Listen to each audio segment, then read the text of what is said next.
God!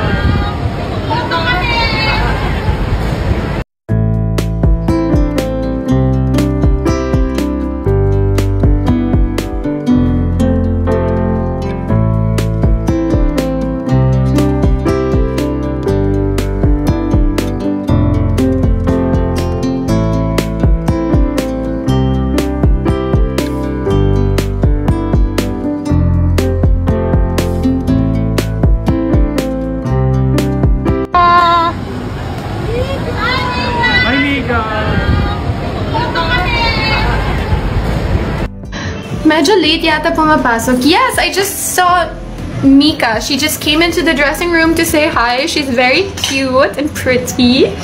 Congratulations to Brecca on winning. Si Bakla, inaabangan niya yung mga taong mag-reply sa broadcast channel. Kasi waiting, akala ko mag-reply sila. Hindi pala, hinihintay ko pa naman reply.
buhay paglabas ng bahay ni Kuya? Grabe! Ano po, parang hanggang ngayon po hinahanap ko pa rin yung boses ng mga kasama namin sa loob ng bahay. Yung boses ni Kuya, hindi po ako sanay na madilim na yung kwarto kasi dapat lagi may ilaw. Pero masaya po, nakakapanibago. Para po akong bagong silang na bata ulit. Sanggol. Yan, sanggol ulit! Si Pax is real din. Hindi ko naman, friend. Sa akin po nakakapanibago. Ngayon ang daming tao nakikita ngayon. Usually kasi 10 lang kami sa loob ng bahay. Kaya bago lahat yung mga billboards, iba na yung mga mukha. Ang mga kagabi nga nakita kong gas station. Uy! May gas station! May mga bagong gawang ano. In 3 months, na daming progress. Ano yung pinaka-nagulat kayo na balita paglabas nyo ng bahay ni Kuya? Oo nga. Ito yung una natin na balita. Ayan! Oh my God! Pwede ba yun? Bulong mo muna. Bumubulong lang si Mika kay AC. Tingnan natin kung okay. Oo, okay lang ba? So, sobrang dami po talagang balita na na-receive kami. So, di po namin alam paano i-price lahat. Dine-brief kayo di ba? After, kailangan nyo yun. Hindi, tsaka 2 days pa lang naman So, siguro di pa nila fully na-absorb talaga yung mga nangyari. Eto na lang, since hindi mo ma-share kung ano yung biggest balita, ano naman yung parang pinaka-nagulat nyo na ito yung trending sa TikTok? Yeah. Bilang mga TikTokers talaga. Oo, meron si Mika. Nakapagkasoka pa ba kayo? Yung girl. Kasi yung naman ng FYP ko ngayon, puro PBB. Mga edits. Nakikita ko sa PBB ko puro mga ship. Promise kasi ganun din talaga. Sensational talaga yung kanilang season. At saka, tingnan natin kung isipin natin, di ba? Si Brett, influencer dati kayo, di ba? Big winner, tapos si Mika before iba yung pagkakakilala sa kanya. Controversial ka, babe, pa rin pinasubahayan na.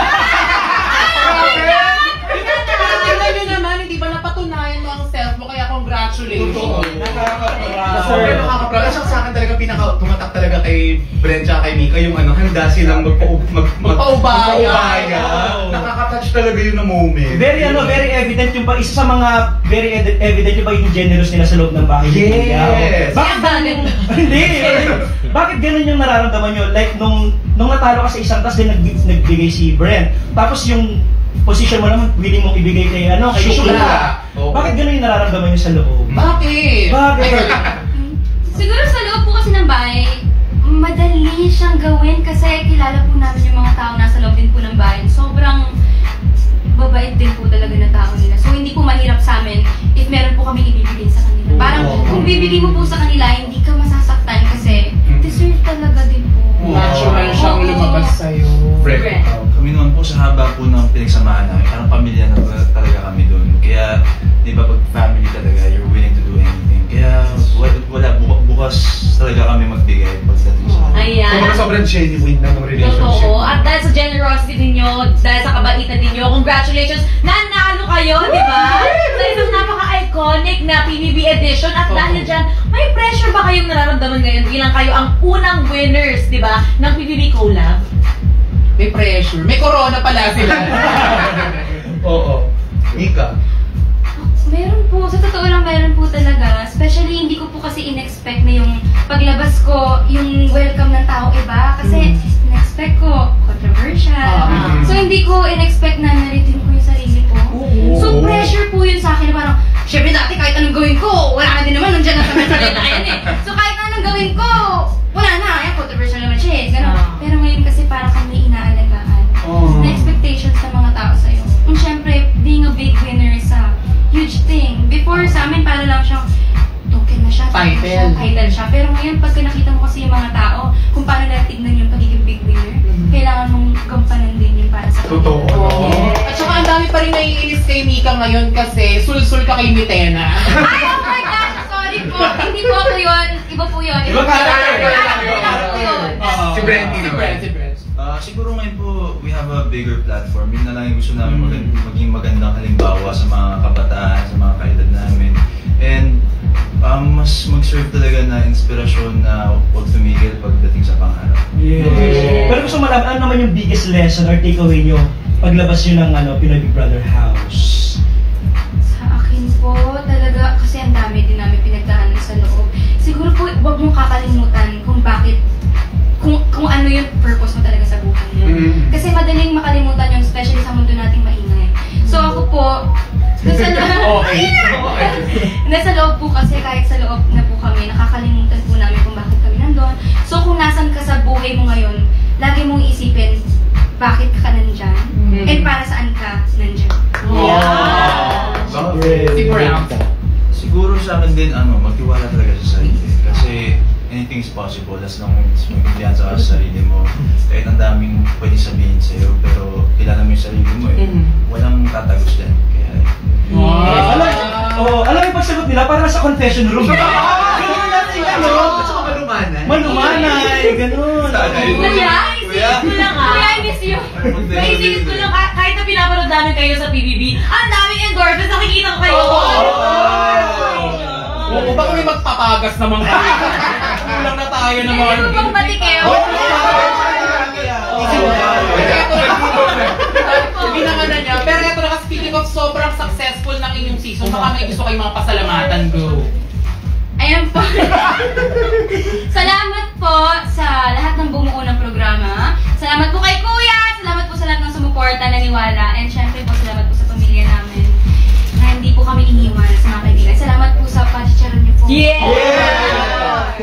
Si Brent.